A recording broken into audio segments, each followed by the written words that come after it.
Welcome to American Education FM, everybody. I'm Dr. Sean Brooks.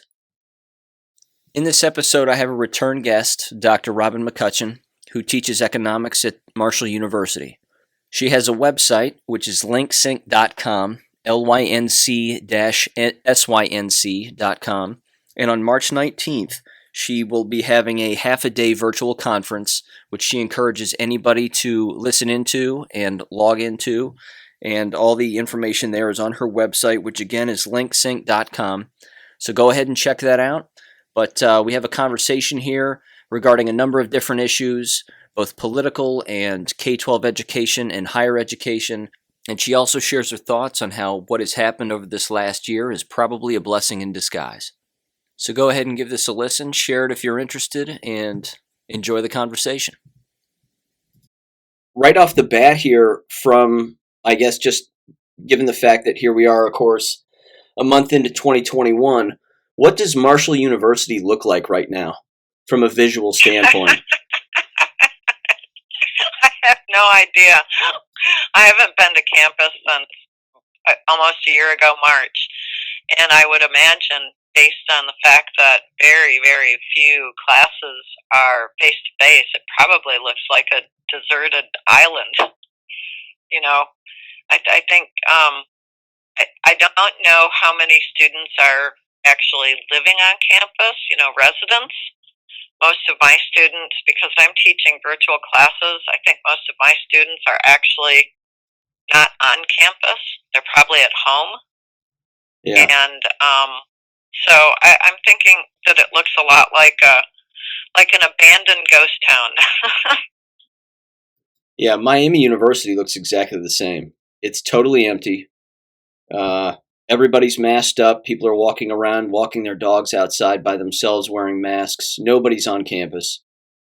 Yeah. And the one thing I've brought up in the past, which I think is really going to be problematic for all of these schools, and I think they're already figuring it out, including K-12 schools, is that they've just inadvertently created school choice. And how do they get rid of it now that they have it?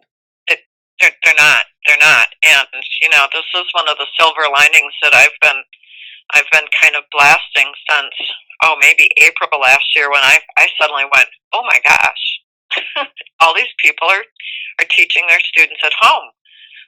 It's exactly what you just said. School choice was forced upon everyone. Only the school of choice was your dining room. Yeah. And how cool, because this whole action, there has never been a way for parents who are in the know, that the K-12 system is really a communist setup. There's never been a way in the past for those parents to get the other parents red-pilled and woken up to see that what their students are learning in school is complete BS. And now we've had almost a year of it. So, I don't know, inadvertently, can we put inadvertently in quotes, like accidentally, everybody with K-12 school-age children have gotten it right in their face just how bad the school system, education system is.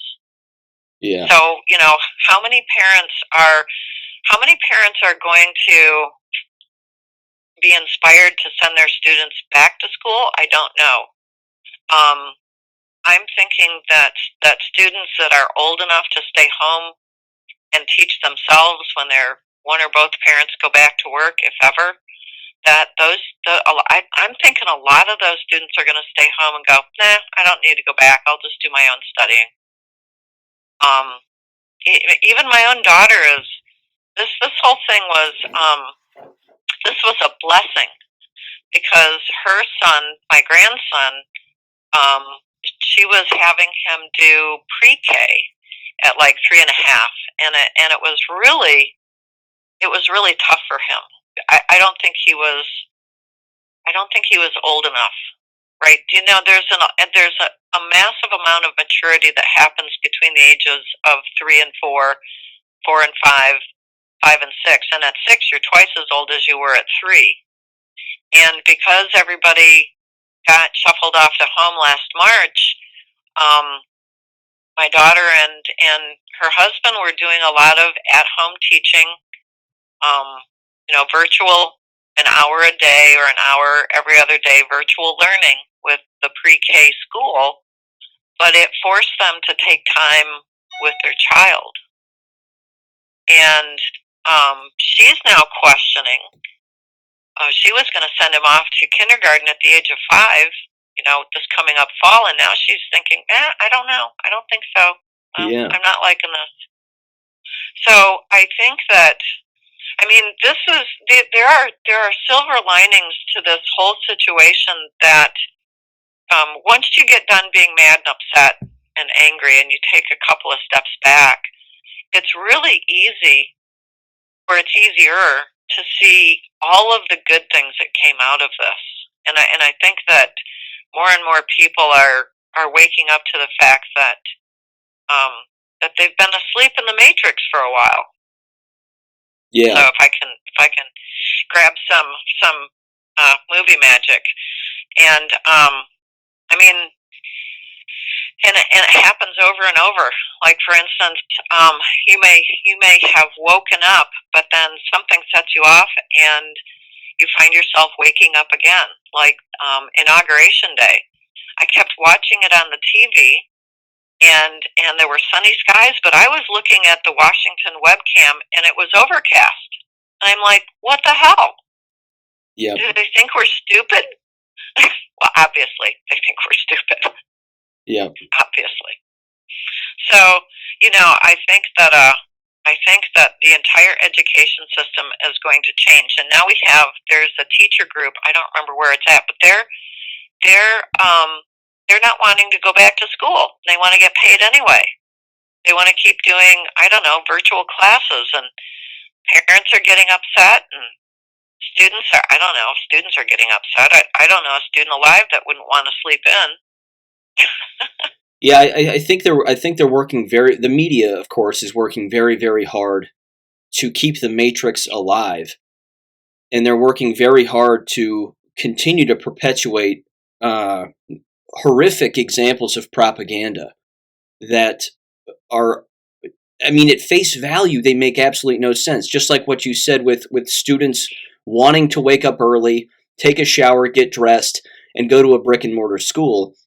I find that hard to believe, and I find it actually hard to believe that now all of a sudden the media is spending so much time talking about higher rates of student suicide. I just yesterday I wrote an article for American Thinker. It probably won't get published, but I specifically spoke about that and how the one statistic that they're not going to keep track of is the one thing that the two of us have talked about now for a year at least, and that is that because of these circumstances, the improved mindedness of students has to be dramatic. Right. How many students are better now than they were when they were attending an unhealthy school environment in person? No one's keeping track of those statistics, but they're very quick to say, well, 18 students killed themselves in the Las Vegas school system, so we need to get back to school because they're killing themselves. Well, have you noticed how many school shootings we've had in the last year? 0. I know. Isn't that funny? Not to be morbid. No. Not to be morbid. And yeah, I've heard the media come out with, oh my God, we've got to get these kids back to school because what about all those parents that are abusing their kids? I haven't heard of one. Have you? I've heard of I heard a horrible story of a parent who was abusing her children for not wearing masks appropriately, and she was but that's not. Yeah, right. Not connected to school. Correct. Some poor parent has lost her mind. Yeah, right. Oh, yeah. No, I agree. There were those. But that's all part of that brainwashing that people are exposing themselves to by watching the mainstream media. My own sister, who is just a wee bit younger than I am, she actually, when this whole thing started, was an anti-masker. She was maybe a half a step from being a libertarian. And she moved out to Oregon literally as the pandemic was shutting everything down. I mean, literally that week she was moving out to Oregon, and now she's a flaming lefty. Wow. The change in 9 months has been, I don't think she sees it, but to me, from my eyes, I mean, I've practically been disowned. Seriously. Wow. Yeah. So what caused that? I have no idea. All I can think of is she perhaps she came under the influence of someone she'd rather listen to, and I suspected it's her older mid to late 20s children who have lived out there for a while and maybe already are lefties. It's difficult for me to tell. I mean, because I know her husband is a strong, staunch libertarian, and he admitted to me separately in a different email that he can't believe the change in his wife because she has gone full bore, full tilt commie. And I thought, wonder how long that marriage is going to last now. No kidding. Apparently, she's not watching the videos of people sobbing their eyes out because they just lost their jobs. Yeah. So anyway, I mean, I think the amount of the number of people who are still blue-pilled, who are still living in the matrix, is probably directly proportional to how much mainstream media that they ingest, whether it's on the news or in the papers or anything. But you and I both know that all of this media is owned really by just a few people. Mm-hmm. Yeah. So it's amazing to me. I've had to stop emailing because for some reason, just even saying how's the weather out there tilts her off into a rant, and I just I don't need that kind of negativity. I mean, even I have taken to not watching very much media. I might turn it on the Weather Channel to see what's going on over the next week, and still, they get it wrong half the time anyway. It's sometimes much better to just stick your hand out the door and see if it's raining. Yeah, it's far more accurate, no doubt. Yeah, but I have been using the internet I've been scouring the internet for information that, I don't want to say I have a confirmation bias, but I know bullshit when I hear it. I've seen it enough for enough decades that I don't need to know what the other side is saying. Although I will tell you that Tim loves watching mainstream media just to see what they are saying. Yes. Yeah. He says you always have to know what the enemy is talking about, and I was like, I don't need to know that much. I really don't. I know what they're saying. No, I'll tell you what. I mean, briefly, I agree with him to some extent. I mean, I'll quickly turn it on and I'll say to myself, okay, let's see how long this lasts, and I'll say it out loud. Right. And then I turn it on, and I'll just read the bottom, and I'll go, well, that lasted 5 seconds, and then then it's off. But yeah, he has a much longer attention span only because he sees it as entertainment. It's not entertaining to me to watch some of this. It just really isn't, because the knock-on effects can be detrimental. And, in my mind, I'm looking at the ripple effects. Well, how is this going to go out to, say, the Fox News audience, which is thankfully greatly decreased now since the election? I mean, yeah. They kill themselves. They really do. They do it to themselves.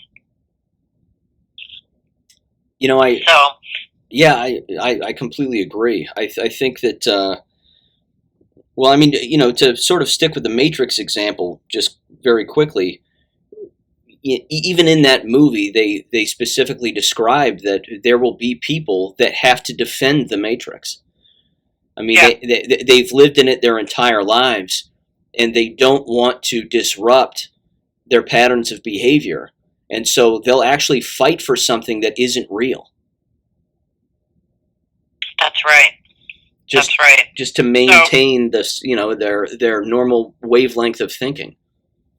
Right. So yeah, I was greatly distressed the day after the installation, but I was still greatly distressed at the, I don't know, several dozen executive orders that Biden was writing, and I was amused when I saw him say, "I don't even know what I'm signing," and then people pointed out those are blank pages. Oh yeah, they are.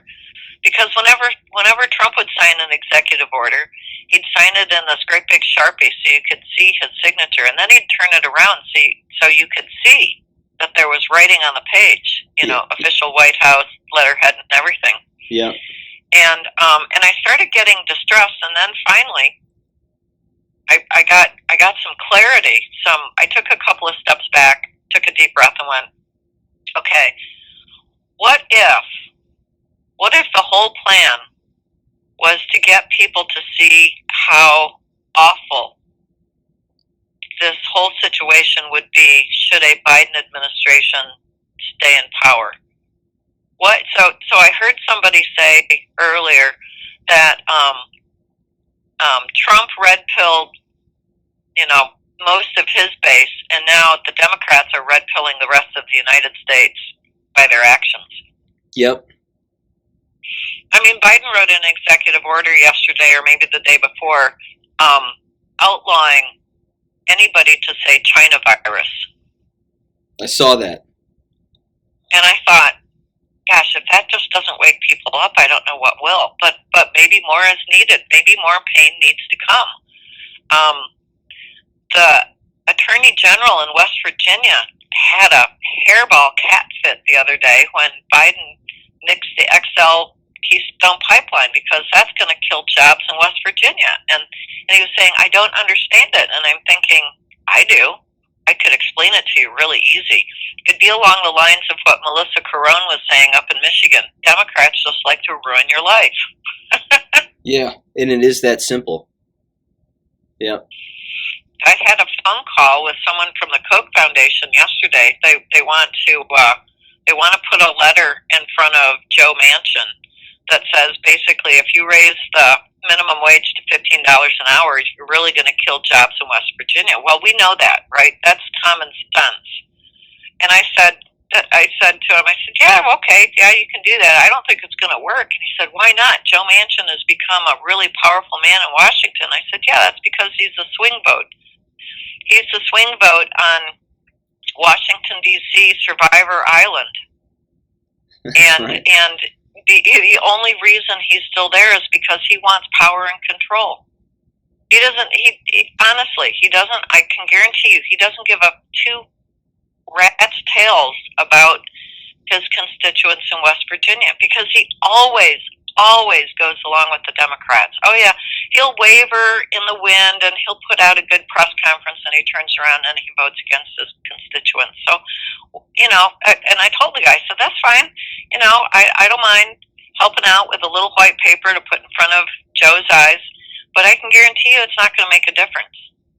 And that just so deflated the poor guy from the Koch Foundation. He was like, you really think so? And I was like, well, just take a look at his voting record, for God's sakes. Yeah. And he's been in office for a very long time, and he's done nothing. Right. He's been there since Byrd died in the summer of 2010. When as governor of West Virginia, he appointed himself to the Senate seat to replace Byrd. And, the only reason that you would stay, unless you were helping your constituents, which would be a thankless job, because there's probably only 7 or 8 people in the whole Senate there who are actually helping their own constituents. Everybody else is there for power and control. I mean, take a look at what's going on in the market with this GameStop pump and dump. Yeah. I mean, I saw a comment on one of the social boards that I lurk in that memes put a president in office. You think the memes can't take down a hedge fund or two? Yeah. They certainly can. Yeah. So it's like that introduction on the Quite Frankly show where the grasshopper is saying, you let one ant kind of get it in his head that they're more ants than grasshoppers, and the whole thing comes piling down on your head. That's not the exact quote, but it's You let one of them you stand up. Yeah, you let one of them stand up. The rest of them will stand up. Then they'll all stand up. Yeah, that's right. Yeah, it's heartbreaking.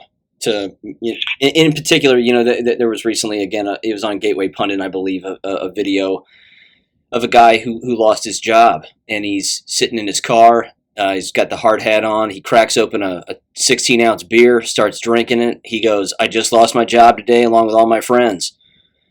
He goes, I just bought a car. I got to sell that now. I'm not going to be able to make a mortgage payment. He starts screaming, then he starts burping, and then that's the end of the video. I mean, it's really, and he says it. Yeah, in the stroke of a pen, 70,000 people just lost their jobs. Yeah, yeah. So my question is when is the charade going to stop, and when is this faux presidency going to stop? Well, that's a good question. I kept hearing people throw out dates. Well, it's going to stop on Inauguration Day, and it didn't. Well, it's going to stop, the next day, and maybe sometime this week, or maybe sometime next week, or maybe by February the 8th, when they impeach Trump for the second time. Well, how funny is that? Just sidetrack. If they can impeach a former president, what's to stop everybody else from going back and impeaching Obama and Bush and Clinton? Right. But, or any private citizen, yeah, or any president at this point. See, where was I going with this? And to not have a chief justice over residing over the entire thing. I mean, the entire thing seems so fake. It should, even to the layperson who doesn't understand the constitutionality of impeachments. Right. Well, I've been saying for a while that we the people are going to get a crash course in U.S. constitutional law, and so I know where I was going with this. Well, when is this faux thing going to stop? The faux thing is going to stop when there's enough people who have been red-pilled and woken up out of the matrix and look around and go, what the hell is going on? Why are we letting us... Trump, I don't think Trump is going to save this. I think we're going to save ourselves. I also saw a short video clip. Somebody was videoing Trump as he was coming off one of the greens or the end of a hole on a golf course, and I saw the same thing. Did you? And Trump said, "We're not done yet." Yep. As he's off camera, he says, "We're not done yet." And I thought, okay, well, maybe part of the plan is waking everybody up and letting the deep state do it to their people, do it to their own ants. Yeah. I just think that we have not seen the last scene in this movie.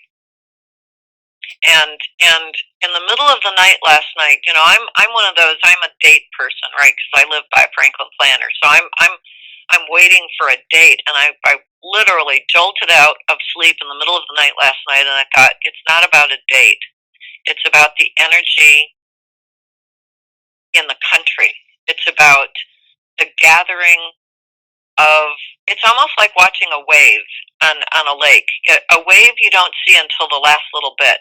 But the wave gathers its energy to then produce the white cap, and you don't see the wave until the last minute. But the energy is there producing the wave, and this is going to stop when the wave actually gets produced, and it's going to be the American people. I mean, already state attorneys general are pushing back on the Biden administration, Obama and Biden, the Biden administration, to say, stop doing this. This is hurting us. Well, people don't change until they get to, as Dave X22 says, until they get to the precipice of destruction. That means they're hanging off the cliff. They're not standing 5 feet away from the cliff. They are looking down into the abyss because they're hanging by two fingers. That's when they make the change. That's when they wake up. And, we've had lots of movies like this. Like one of my favorites is The Day the Earth Stood Still with Keanu Reeves. And he goes to visit this old scientist, and the scientist says, we can change. And the Keanu character says, yeah, but you haven't so far. And he goes, yeah, but that's because people haven't been pushed to the edge. They will change when they're pushed to the edge. We're getting pushed. Yeah. Some of us, like you and me and other people who are already awake, we've stepped up to the lip of the cliff, and we look down, and God, that's an awful long way down. And then we sort of slide off to the side, and we let the rest of the bunch come up behind us because we already know what's out there. So it's our job as people who are awake to, as gently as possible, to kind of, I don't want to say poke, but to just keep setting the information as long as people. I think as long as you don't beat people over the head with it, just say, did you know? Like, for instance, in class yesterday, I said to my students, we were going through the Bill of Rights, and we got to, we're starting on the first one, freedom of speech. I said, did you know Biden signed an executive order yesterday, meaning Tuesday, that you can't say the phrase China virus? And my students were like, you got to be kidding. I said, no, isn't that an impingement of your freedom of speech? And they were like, well, yeah. And I said, but did you know that? Well, no. I said, you got to go look. Yeah. You got to go do your own research. And it's really the only way to break people out of a brainwashing or indoctrination cult is to get them to start thinking. Math is a great way of breaking someone out of being brainwashed because math is very logical. I mean, unless you're using woke math, and then that's not helpful. But having people do their own research, put a question out. Did you know? And when they say no, and most of the time they're going to say no, say go look.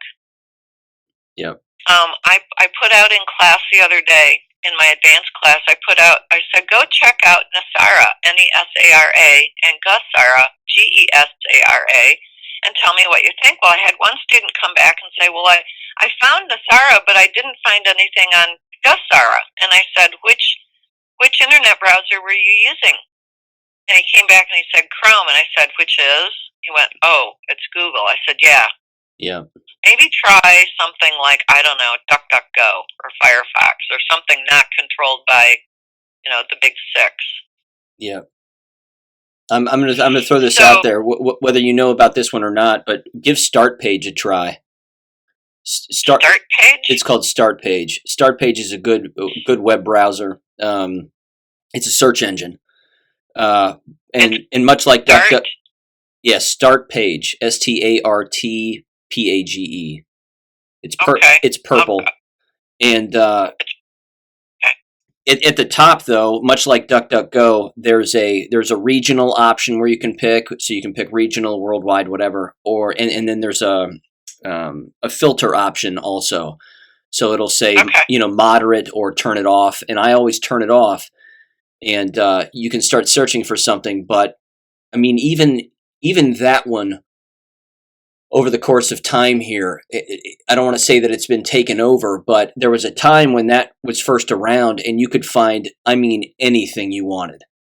And then now it's gotten to the point where maybe you have to go to the second page or the third page to actually find the answer. But, right. Toss that one out. Okay, well, I'll give it a shot. Yeah. I'll give it a shot. Go ahead. No, you go ahead. I was just going to say, I just think that if you're willing to take a deep breath and take a couple steps back and relieve yourself of your anger and upsetness so that your common sense and your logic centers can start working again, I think what people are going to start finding is they're going to start seeing a lot of truth. And I'm not talking about QAnons and stuff like that. I'm talking about just being able to put one and one together and come up with two. Like, for instance, it wasn't me who found the picture of Biden sitting in the fake Oval Office. or the video of the fake Oval Office where Trump is walking in the background. You know, I happened upon a page, a chat page where that was posted, and I was like, huh.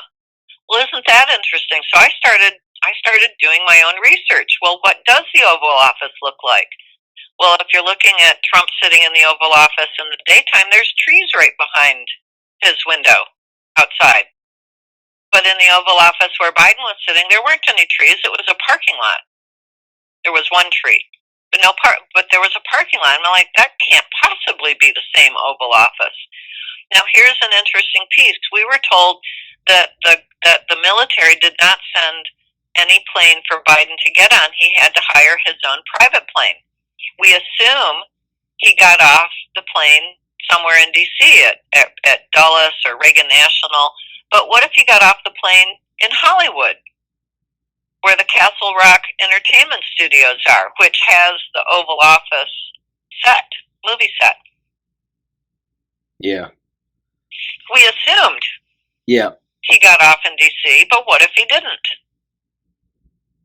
Yeah, there's also a great video, and it's very short, but it shows the Space Needle in Seattle, and it was either that or the CN Tower in Toronto. But an individual is in their apartment complex or condo in the downtown area, and they're looking out their window and they're seeing the tower, and then they're looking at their television, and there are fireworks going off around it on New Year's New Year's morning when the clock struck midnight, and he's just moving his camera back and forth between the two, and the television, of course, is just telling him something that's not actually happening. Right. Well, on the night of the installation, there supposedly were fireworks in D.C., except nobody in D.C. saw fireworks. That was all on the TV. Yep. So, I mean, you know, it's the preponderance of evidence. I mean, how many different little pieces of information do you need before you go, that's not right? Yeah. That's just fake. One of the more interesting ones too, I thought, was the changing of Jill Biden's shoes. Oh, that was great. How about Joe Biden had 3 different ties on? Did he really? Yeah. Wow. Yeah. And there was a video where they're walking down Pennsylvania Avenue and they turn up into the driveway at the White House, and the White House is blurry. Like, parts of the White House are blurry, and then if you turn off the sound, and I've found turning off the sound is quite helpful because then I'm not distracted by my ears. You turn off the sound and you run this video a couple of times and you realize that they're walking on a set and everything. It's like watching Jumanji. You've seen Jumanji with The Rock in it. You know, it's a total set. It's all a green screen. And so you see what's in the foreground, but what's in the background, you can see the outline of things. Like I was watching the soldiers holding the flags along the side of the road up the driveway to the White House, and their hats were disappearing. No kidding. Yeah. So, you know, like I said, at that point, I'm now looking for things that aren't right. For instance, when Joe held his right arm up he's taking the oath, and the shadowing between him underneath his arm and the people behind him is all wrong for the way the sun was positioned. Yeah. And so, you know, you start looking at all this, and pretty soon you realize what you're looking at is just fake. It's just made up. But who is it that's pulling the strings? Because we've throughout this entire time, of course, we've thought that it's 100% the military. But then again, on the opposite end, is it a foreign I mean, would our own military allow a foreign entity to control these individuals and have them produce, so to speak, the inauguration, and trick as many people as, of course, they're tricking? I mean, who's in control is I guess the big question. Well, I'm not sure, but let me answer it with another question. If you wanted to shake the populace out of their stupor, how would you do it? Obviously, you can't use Trump because, the non-Trump base are going to go, I don't believe that. Right. So how would you do it? Would you let the interlopers stay, quote unquote, in office and play at making laws and writing executive orders? Would you let that continue just to wake the other half of the country up? I mean, I think if whoever is pulling the strings, I think the whole objective is now to get as many people awake as possible, so that we can look and see how deep and wide and nasty that swamp is. Because it's only when people have been shaken out of their sleep and they look around and they say, that's not right, we've got to change that. That's the only time that you can start installing change. That's, if the whole purpose is to go back to the original Constitution, then you can't have the deep state there running things. Right. You've got to have a way of taking people out of the equation. Didn't you find it interesting that right after Senator Leahy gave the jurors in the Senate, swore them in as jurors in the Senate for the second impeachment, that he becomes quite ill enough to be hauled off to the hospital? Yeah, interesting timing. Interesting timing. So how many coincidental incidences, not coincidences, but coincidental incidences do you need for people to finally, become awake? And somebody else put it in a way that I thought was interesting. If you walk into your child's bedroom to wake them up in the morning, if you startle them awake,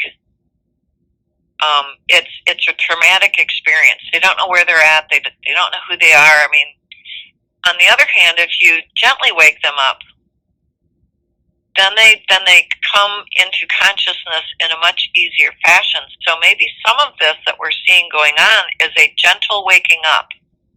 It's not in your face, you're not being clobbered over the head with it, but you get enough clues and pieces that eventually your logical brain starts kicking in. And your logic brain doesn't kick in until you stop being mad, you stop being angry, you set your emotion aside, and you just start looking. So I think that's a lot of what the plan is. I'm not sure. I'm pretty sure that it was never. I said to my sister, this was never about Trump. It's never been about Trump. It's about getting people to see the truth of things. And of course, that just spun her off in a leftward facing dervish again. So that was not helpful for her because she's not ready to face the truth. Right. That everything that she's ever known, everything that she's ever been taught, everything that she's ever learned has been a lie. Yeah. That certainly is a hard thing to swallow for somebody that's not paying attention to things or not reading and, like you said, not doing their own research and investigating. Well, it's hard. It's hard even for me. I mean, I didn't know this. I didn't know about this Organic Act of 1871 when Congress basically, sold our nation out to the Vatican and the Crown Bank in London. The not London the city, but was that the Rothschilds Bank in London? Yes. Yeah. I didn't know about that. And I thought, my God, we've been living a lie for 60 years. Yeah. That's amazing. And then somebody said, oh, no, they repealed that law. Well, yeah, they did in 1874, but then by 1878, they had all the pieces back in law again. So we've been sold out for 5 or 6 generations. Yeah. Yeah, it's a difficult thing. Even and I kind of want to turn this back to your students for a moment. In particular, when it comes to these kinds of conversations and political kinds of conversations, um, what kind of questions do you receive from your students during this time, and how do you approach it with them? Sort of given the new classroom dynamic that exists and the teacher student relationship that takes place. Well, truthfully, we're only in, let's see, class started on for me, the 20th, because I'm only teaching Monday, Wednesday, and Friday. So I've only had 1, 2, 3, 4 classes at most. And most students don't, at this point, they're not asking questions because the information's coming at them so hard and so fast, they're basically drowning in information. Sure. But I do get 1 or 2 students who are in my senior level classes who will come back with, okay, I did look up that Nasara thing, and I thought it was kind of interesting. And I just want to leave them with that. I said, well, just munch on that for a while. My objective in teaching the class is to get them to start asking more questions than I do. So a lot of my questions start out with, did you know? Yeah. Did you know that Biden signed this executive order saying we can't say the phrase China virus? Well, where does that one end? At what point can you not say anything? How do you enforce that? Yeah, how do you make that one stick? Yeah. I also asked a question in class, in my senior level class. I said, did you know that the K through 12 system is basically a communist education system? And that one provoked oh, no, it isn't. No, it isn't. And then one person said, what makes you say that? And I said, well, first of all, and I listed all of your books in my syllabus. And I said, well, first of all, you could go read Dr. Sean Brooks's books because he is the expert in this area. But let me ask you, did you know that all of your teachers in the K through 12 system do not have academic freedom? Excuse me. They don't have the freedom to teach subjects in their area of interest, no matter what it is. They have to teach what the school board tells them to teach. And have you noticed what a top-down command and control system the K through 12 system is? Did you see that? I mean, looking back, can you see that? And I had one student come out and said, this sure didn't work for me, and I'm ADHD. And I said, there you go. And I said, why didn't it work? Why doesn't it work for ADHD or ADD students? And there was this long pause, and the same student came back and said, I wouldn't think the way they wanted me to. So there you go. Yeah. ADHD and ADD students are independent thinkers, and a top-down command and control system will not work for them because they are too independent. They can't be, what was the word that I used? They can't be controlled the way all the other students can be controlled.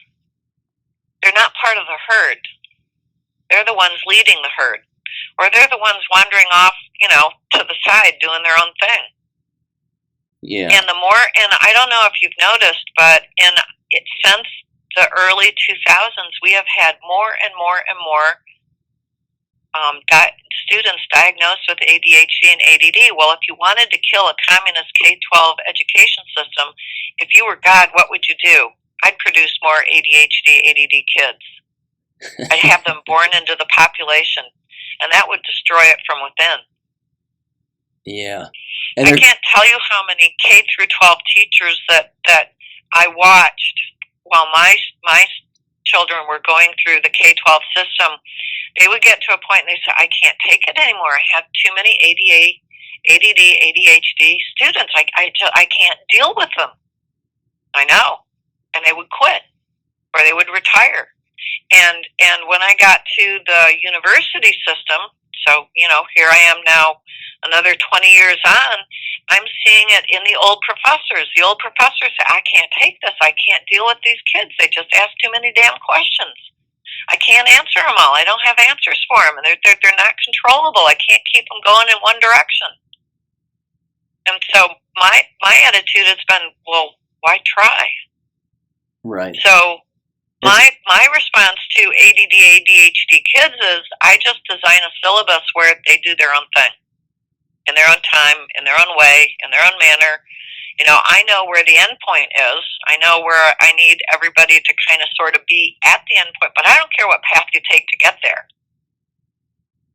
And some students are getting there a lot faster than if I were to, you know, have a have a carrot and stick attitude, and mostly using the stick, because sticks don't work on ADHD, ADD kids. They just really don't. Carrots barely work. Yeah, it's a sign of intellect. Yeah. I mean, it's a characteristic of an individual who has a higher level of intelligence, and it has always been that way. And when you set up your syllabus or your class the way that you do, where it's a self-discovery, ask as many questions as you can, and ask them to yourself first, and then investigate yourself. That's going to produce a healthy-minded individual who's, you know, being allowed to essentially exercise their full potential. Well, and that's to me, that's the only way to do it. I mean, one of my kids was ADD and ADHD even before it was an actual medical diagnosis, runs pretty strong in the family. So, you know, I've had my own up close and personal experiences with it as a mom and a family member. And the only way that I found that works is to say, okay, well, here are the boundaries. If you could just, and make them really wide, if you could just stay within the boundaries, there's the end point over there. That's where we want to get to, and I don't care how you get there. And that works. I think that works much better than saying this is the only path you can take and you can't wander off of it, because the first thing they're going to do is wander off of it. I mean, tell a young person you can't, and the very first thing they're going to do is prove, oh yes, they can. Yeah. You know, that was my problem as a young person. Just as soon as someone told me you can't do that, I'd turn around and go, oh yeah, watch it. Just watch. That reminds me of kind of a funny story I think you're going to get a kick out of. When I was a little kid, the day before I was walking around the house, and I was telling my parents, I'm going to build a tree house. Now, we already had a fort in the backyard that was made out of plywood, and it was very, very cool. But I looked at them and I said, I'm going to build a tree house, and it's going to be a platform in that tree right over there, and it's going to happen. And they just kind of went, okay. And I woke up the next morning, had a bowl of cereal, and then went out into the garage and grabbed my toolbox that my grandpa had built for me that was filled with tools, and I started walking out there with wood. I mean, I was maybe 8 years old, maybe younger than that. And I just started nailing wood into the tree. And my parents were looking at me through the kitchen window, and they just started laughing, and they said, well, he's doing it. He's out there, and he said he would do it, and now he's doing it. So you'd better get out there and help him before he cuts the tree down. That's right. Before he does something, he puts it up cockeyed, and then he rolls off the platform. That's right. Yes. And it turned out very nice. But I mean, that right there again, you know, that's teachers have to let their students have that kind of determination and not discourage that kind of determination. Personally, I just think it's God-given. It's innate. Yes. I was listening to a 17-year-old on a podcast just this morning, and she made a statement. She said, children are very high energy. They're very high frequency. They just, every day is the best day of their life. And what the K-12 system does is it forces that student into a small little tiny box where they have no freedom. And no wonder their energy is decreased, and their I want to call it like a Schumann resonance declines, because you beat up on, and I'm not talking physically, but if you mentally brainwash or indoctrinate a child long enough, pretty soon all that interest in the outside world, they'll just shut it up. They'll just lock it up in a little tiny room. They won't touch it. They'll for most of them, they'll go along with the rest of the herd. They'll be very sheep-like. But if you can find a teacher, and I'm not talking in the K-12 system, I'm just talking anyone who is a teacher, to get them to go into that room and start looking and unlocking the door and throwing open the windows, and pretty soon that student, that child, frees up their ability to think.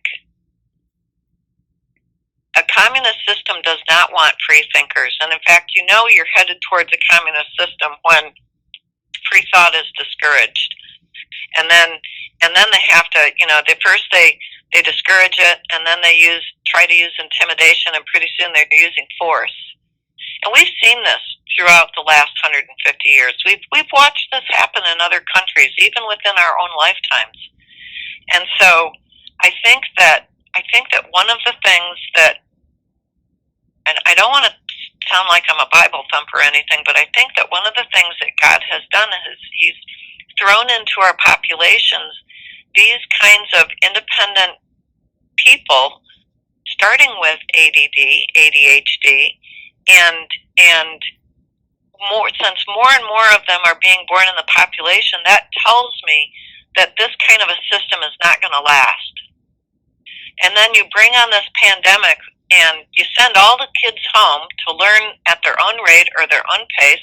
And what I'm finding is, for example, my daughter said, well,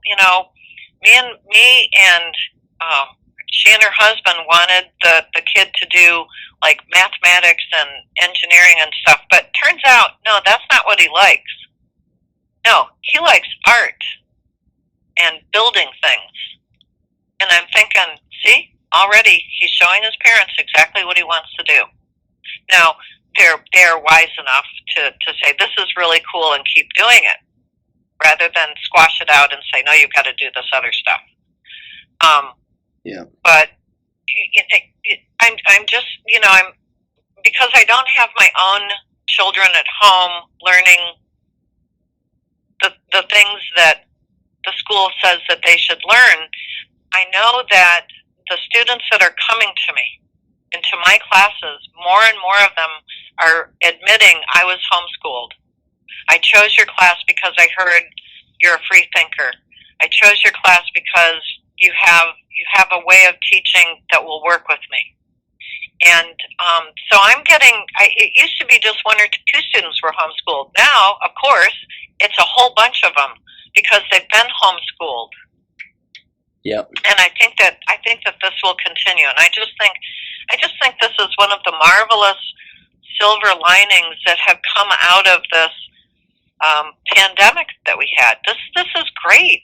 This is going to turn out really good. This is going to turn out good for parents. It's going to turn out good for students, and eventually it's going to have the knock-on ripple effects of being good for our country too. I just can't imagine 20 million students being homeschooled at home, and parents insisting that they follow the school curriculum. I can just imagine the students saying, you know what, I'm just really not that good at math, and the parent says, well, do the best you can, and then, it's kind of like eat your spinach, and then you can have dessert. Eat your spinach, go ahead and do this little bit of math, and then we'll go over here and we'll do this thing you really want to do. Yeah. Eat your greens, and then we'll go have dessert. And I just can't imagine parents, once they have come up against the stubbornness of a child, I can't imagine that they're not going to fold. Can you? No. I mean, there are so many, and I've had conversations with them on the podcast before, one in particular who, as a family, it's three of them, husband, wife, and young daughter in first grade, and she was furloughed at her medical job, and they just sat down as a family and they said we can't keep sending our daughter to this environment where she's being beaten. I mean, she's coming home with bruises on her arms. She has scrapes on her face. We send her out and she's fine. We bring her back and she's damaged. We can't do that as logical human beings trying to raise a healthy minded human being. And they made the decision for the wife to quit her job, and they circled the wagons as a family, and they homeschool, and they use Calvert Education and calverteducation.com as their mode of learning, and they love it. And they can't imagine ever going back to anything like what they were previously doing. And that's all because the pandemic came along, and it forced them to reevaluate their situation. So, there's I think my opinion is that most parents love their children. I would say 99.99% of parents dearly love their children, would do anything for them. They want their children to have better than they had. They want their children to be better than they were. They want their children to be successful. And I think that this pandemic was just the opportunity of a lifetime. And like your friends, I think there are going to be a lot of parents who have had to sit down and reevaluate not just their home budget financial situation, but also what their children are going through, because they love their children. And this is going to turn out good for us in the long run. And I don't know how long this is, but I'll bet you anything we're coming on here to a year of the pandemic. We're rounding the corner to the end of the year, and I'll bet you anything a lot of these parents aren't going to send their kids back to the K-12 system. It's just going to crumble under its own weight. Yeah.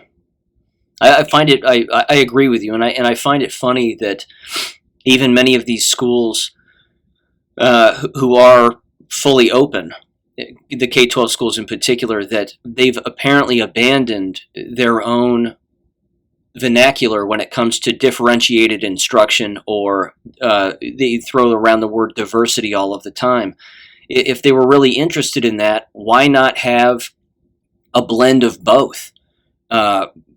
Just a blend of both learning environments. Why not have them show up to a brick and mortar school 2 days out of the week, and then the other 3 they're learning online at home?